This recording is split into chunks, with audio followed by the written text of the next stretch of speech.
Nous avons dit que ce n'est pas bon de murmurer, de se plaindre, parce que c'est une forme de rébellion envers Dieu. Nous avions aussi parlé de l'ingratitude. L'ingratitude. Le fait de ne pas reconnaître, de ne pas être reconnaissant envers Dieu. Et aussi d'oublier ce que Dieu avait fait pour nous. Ces choses peuvent constituer d'obstacles à l'exaucement de nos prières. Et nous partageons ces choses afin que vous puissiez savoir ce que vous devez faire pour être exaucé dans vos prières. Ce matin, je finirai ce message. Je finirai ce message en abordant un point très essentiel. Alléluia. Amen. Au-delà de tout ce que nous avons eu à partager avec vous, il y a quelque chose de plus important qui est déterminant dans notre vie de prière et qui est déterminant dans l'exaucement aussi de nos prières.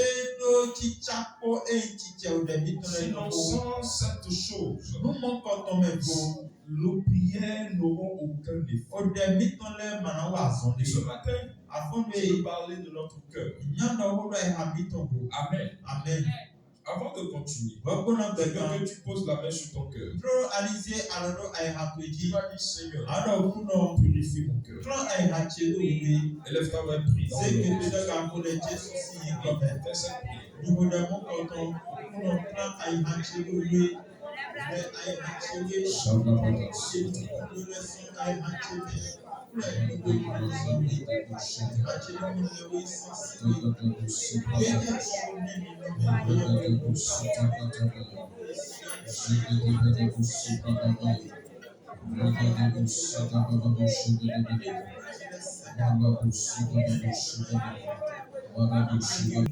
Amen. L'une des choses qui est déterminant dans l'exaucement de nos prières,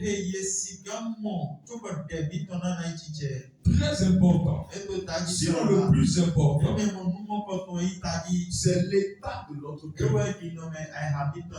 Amen. L'état de notre cœur. Et je veux commencer par dire ceci. Au-delà de notre voix, au-delà de notre bouche, au-delà de nos lèvres, la voix que Dieu entend ou écoute le plus, c'est le cri de notre cœur. Ce qui sort de notre cœur, pas ce qui sort de notre bouche. Psaume 66, le verset 18.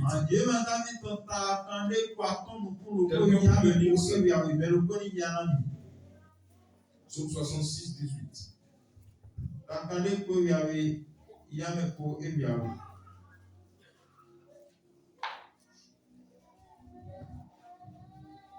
Psaume 66, verset 18. Oui. Si j'avais conçu l'iniquité dans mon cœur, le Seigneur ne m'aurait pas exaucé. Si j'avais conçu l'iniquité dans mon cœur, l'Éternel ne m'aurait pas exaucé. Donc ton exaucement dépend de l'état de ton cœur. L'exaucement de tes prières va dépendre de l'état de ton cœur. Donc comment ton cœur se présente devant Dieu. Mais beaucoup négligent cet aspect. Ils sont des champions en prière. Ils ont de belles formulations sur les lèvres. Ils savent comment formuler de très bonnes requêtes. Mais leur cœur n'est pas droit envers Dieu. Et si ton cœur n'est pas droit envers Dieu, tu peux faire de belles formulations. Tu peux prier n'importe comment. David dit, tu ne seras pas exaucé. Il dit, tu ne seras pas exaucé. Tu ne seras pas exaucé. Il dit, si j'avais conçu l'iniquité, si ces choses moribondes, si les choses diaboliques, les pensées mauvaises sont dans mon cœur, je ne vais pas m'exaucer. C'est pourquoi je prie ce matin que Dieu purifie ton cœur. Afin que tu sois exaucé. Pourquoi l'état de notre cœur? Premièrement, comme nous l'avons lu dans 1 Samuel 16. Relisez-moi ça. 1 Samuel 16.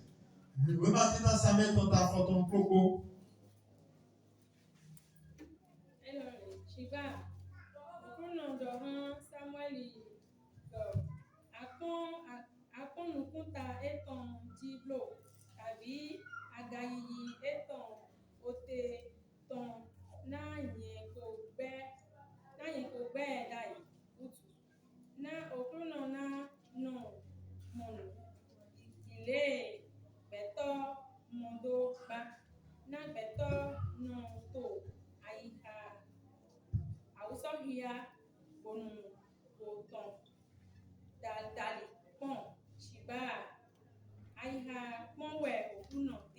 Amen. Amen. Première raison. Dieu regarde le cœur. Dis à celui qui est à côté. Dieu regarde ton cœur.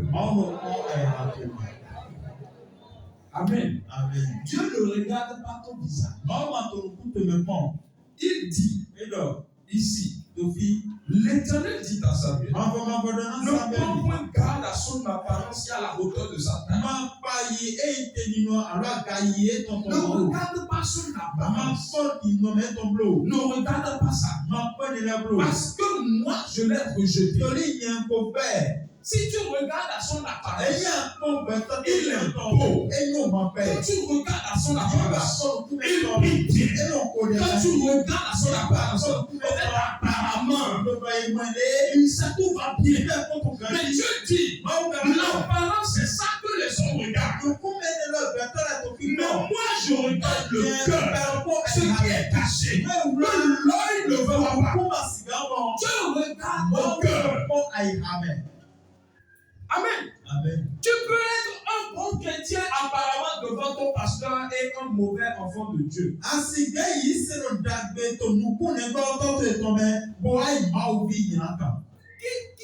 pas ce que tu fais. Je ne sais pas ce que tu fais. Ce que tu fais avant de venir ici. Ce que tu fais la nuit, je ne sais pas. C'est ce que tu me présentes que je vais soir. Et je vais prier pour toi. Je vais t'aimer. Mais Dieu voit l'état de ton cœur. Il voit ce qui est dans ton cœur. Parfois, nous prions pour les gens. Nous sommes étonnés de voir pourquoi Dieu ne les accompagne pas. Parce que leurs cœurs ne sont pas droits. Mais quand ils s'élèvent là-bas pour prier,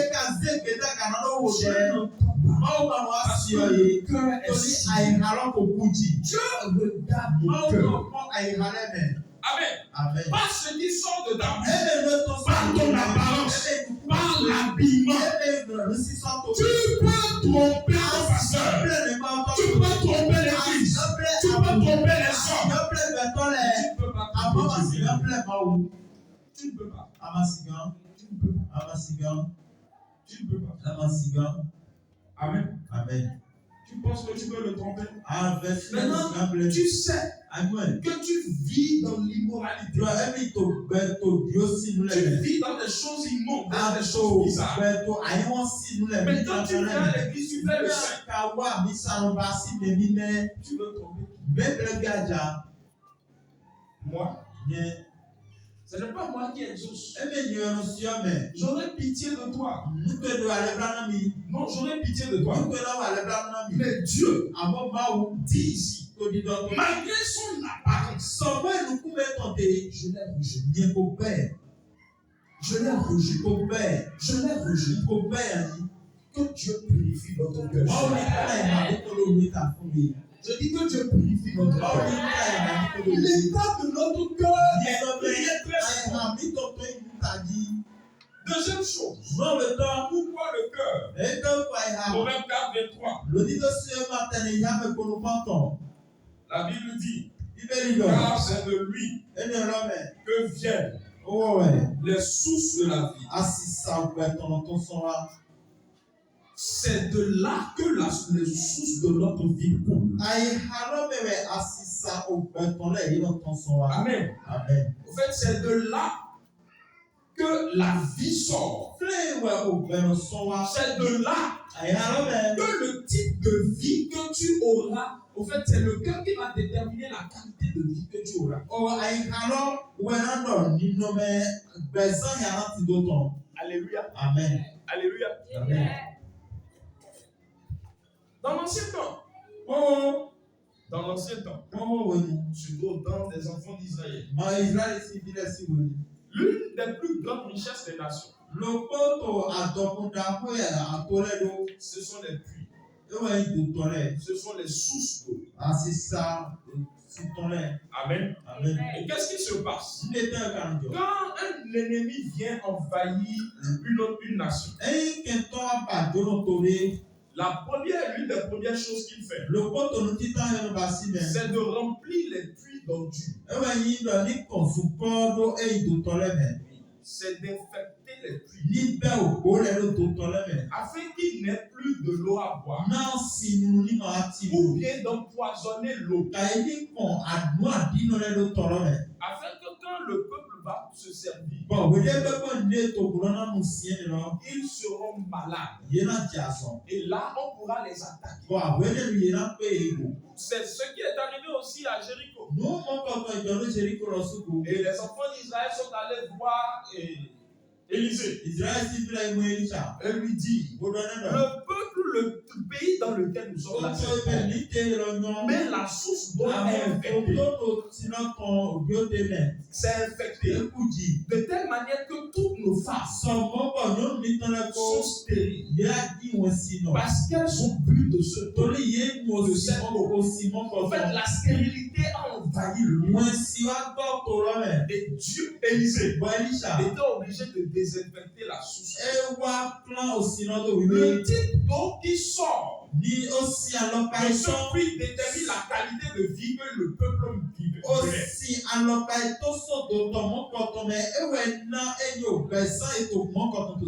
Et la Bible compare notre cœur à cette puits d'eau. La Bible compare notre cœur à cette puits d'eau. Et il dit, si l'eau qui est dans ton puits est pure, est propre, ta vie aussi sera propre. Ta vie aussi sera prospère. Mais si l'eau est infectée, ta vie aussi sera sale. Je prie ce matin, Dieu purifie le cœur. Amen. Amen. C'est bien que quand nous venons devant Dieu et nous prions, Dieu n'écoute pas de l'aide seulement, mais notre cœur. Et c'est là où Satan intervient. Qu'est-ce qu'il fait? L'une des choses qu'il fait, la première chose, c'est de remplir ton cœur de distraction. C'est bien que quand tu viens à l'église, ou quand tu es en train de prier, toi, ton cœur sera en train de penser à autre chose. Tu peux être en train de prier. Seigneur, je te dis merci. Je vais être en train de rendre à côté qu'on a dit de faire. Mais pendant le même temps que tu pries, tes pensées, ton cœur n'est pas ici. C'est-à-dire, ta bouche dit quelque chose, mais ton cœur aussi doit dire autre chose. Dieu n'est pas où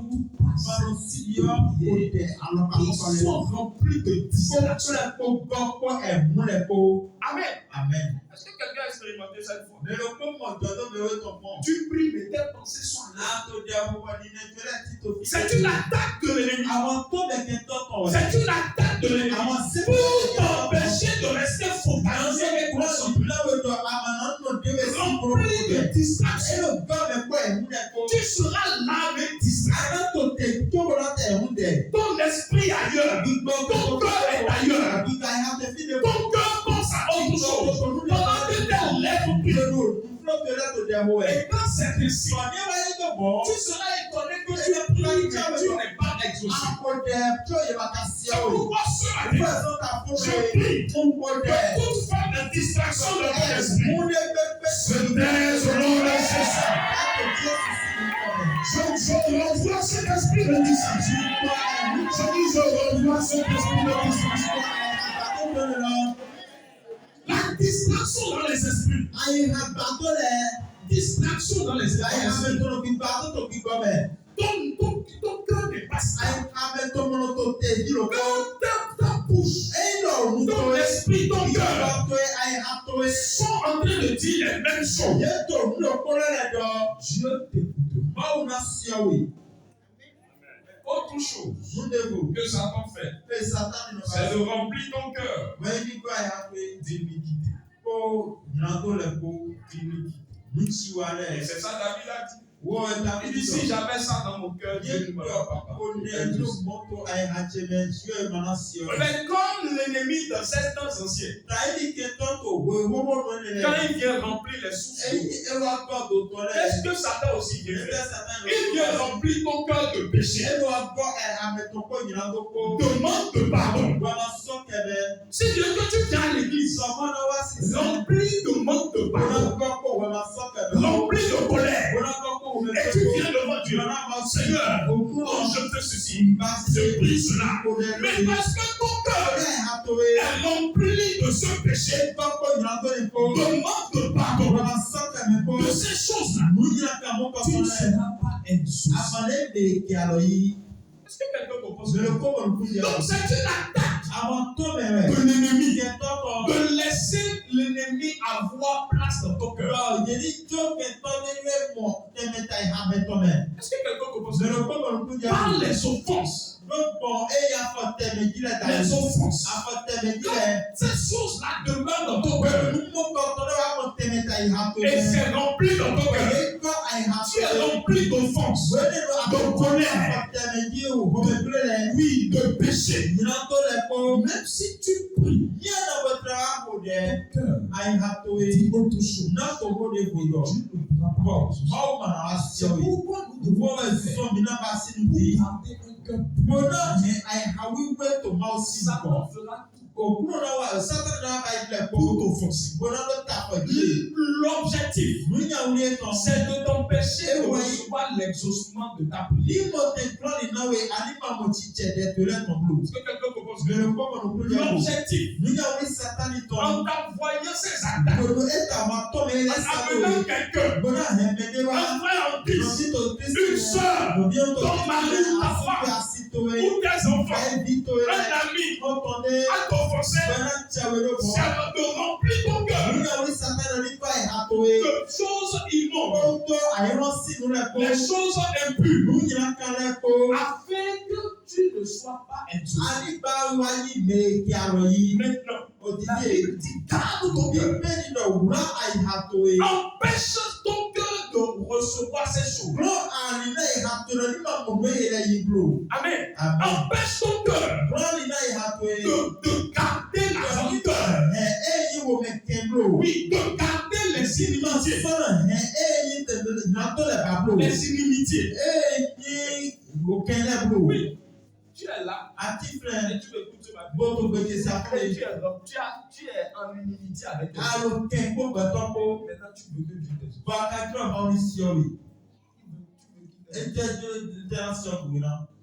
Tu veux qu'il t'exauce. Tu es rempli de choses bizarres. Maintenant que tu m'écoutes, tu sais le programme que tu vas faire après le culte. Et tu sais que tu iras pécher. Tu sais que ton cœur n'est pas. Et Dieu dit à Caleb, le péché est à la porte de ton cœur. Empêche cela d'entrer. Empêche. Toi, ce matin, Je veux que tu empêches et que tu enlèves ces choses de ton cœur. Enlève ces choses de ton cœur. L'impureté, le manque de pardon, ta source d'eau, cela pue et tu seras exaucé. Dans le nom de Jésus.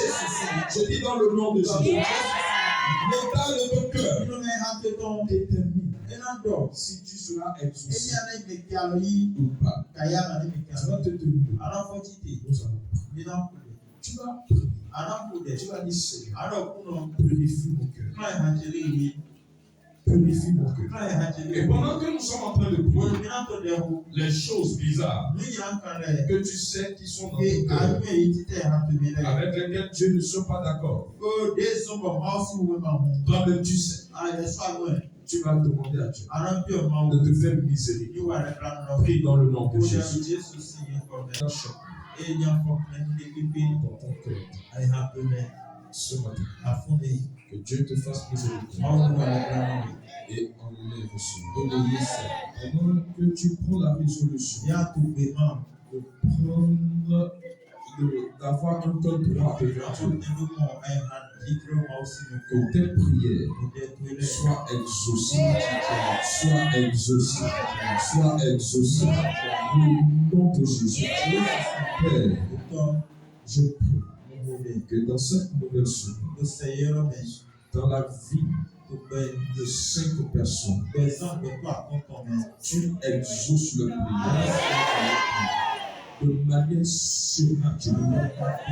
Visite ces gens au nom de Jésus. Amen. Que Dieu bénisse sa parole.